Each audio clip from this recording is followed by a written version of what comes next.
Hello everybody, my name is Nick Dixon and I'm going to be showing you how to use Vmware Player to install a Windows 7 virtual machine. And I just want to say that this will be the first video in a series of introductory Windows videos, just letting you get to know the operating system. But of course, before we do that, we need to know how to actually install the operating system. So we'll do it on a virtual machine, because when you're learning, you want to change a bunch of different settings, and you don't want to actually do it on a physical computer. So if you want to be using VMware Player here, obviously you need to download it first. I'm assuming you already have it, but if you do need to download it, you can come to this page here, if you can see that, or do a Google search for VMware Player for Windows download, and that'll probably get you there. I might also drop this link in the description, for instance on the YouTube video. So there's a bunch of ways to find this. And once you download that and install it, this is what you'll be presented with. So the first thing you need to do, obviously, if you want to install something, is to create a new virtual machine. And you have a few different options here for how you're going to create the virtual machine and what you're going to use to install it. So if you want to, if you have a physical disk with the actual Windows 7 image on it, or whichever operating system you're using, because really this will work for anything, you can come to installer disk, and you can insert that disk into your computer and install from there. Or you can use ISO file, which is what we'll be doing, and it's the most convenient. Or you can install later, which doesn't matter, and you can get into later if you want. So, browse for the ISO, find it, and go next. So this is your product key. If you have one and you want to activate it, go ahead and do that. Version of Windows. You can come and you can select. Don't use Home Basic, don't use Home Premium. There's a lot less features in them, you'll be sort of restricted. Use Professional or Ultimate.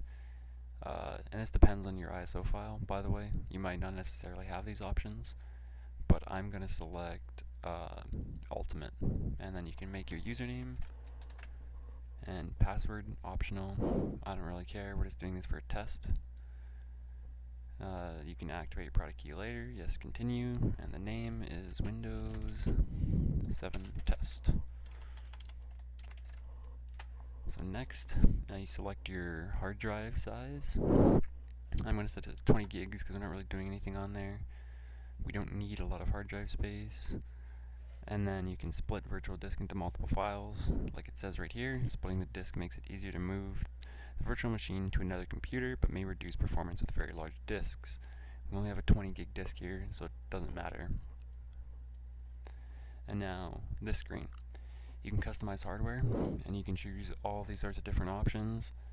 I won't really get into I don't really get into any of them right now. They're kind of unnecessary.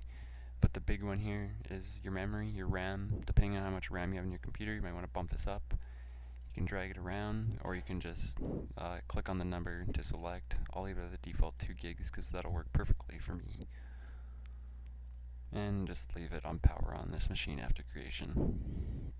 Now it's going to create the disk, and then we'll be back after that because this process can take a little bit of time. Alright, so as you can see, our virtual machine finished installing, and yours might have restarted a couple times during the installation. I know mine did. One thing it did do was when it first loaded up the desktop, after it said starting Windows and updating the registry and checking video performance and things of that sort, is installed Vmware Tools.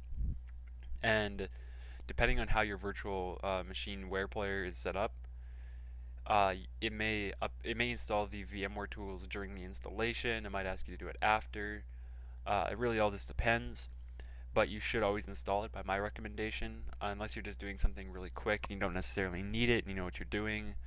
Then sure, skip it, but it doesn't take too long. A little menu opens up and it just automatically installs it for you, and then it'll reboot the actual virtual machine. So to describe why it is important to install the guest operating system Vmware Tools, I open up this little page here on the actual VMware website. So I'll quickly read it off just so you can know. So with the Vmware Tools SVGA driver installed, workstation supports significantly faster graphics performance. The Vmware Tools package provides support required for shared folders and drag and drop operations. Other tools in the package support synchronization of time in the guest operating system with the time on the host, automatic grabbing and releasing of the mouse cursor, copying and pasting between guest and host, and improved mouse performance in guest operating systems. So those are some of the benefits there, and as you can see, one of them is already in play. It synchronizes the date and time between the actual host machine and my virtual machine right here. And another really big one in my opinion is definitely the copying and pasting between guest and host. If you have like text or uh, anything, a file, whatever, and you want to copy and paste it, like you have a program to install, you want to copy and paste it from your guest machine into your virtual machine, it helps a significant amount, so you should always install it.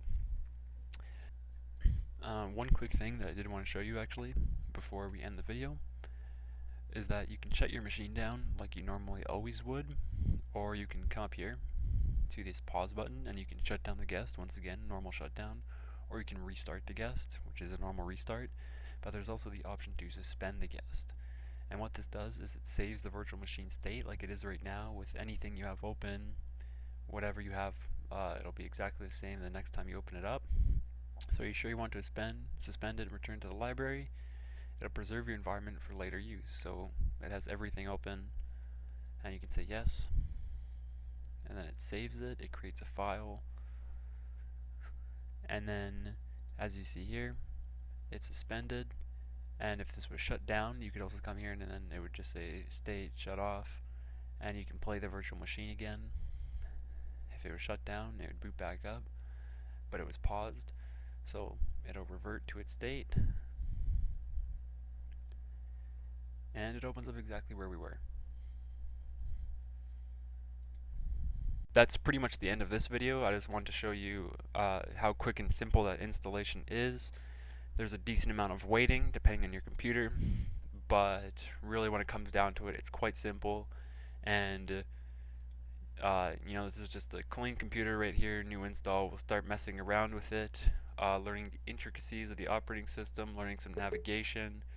But as you can see, we can already use it to browse the web and things of that sort. So that's it for this video.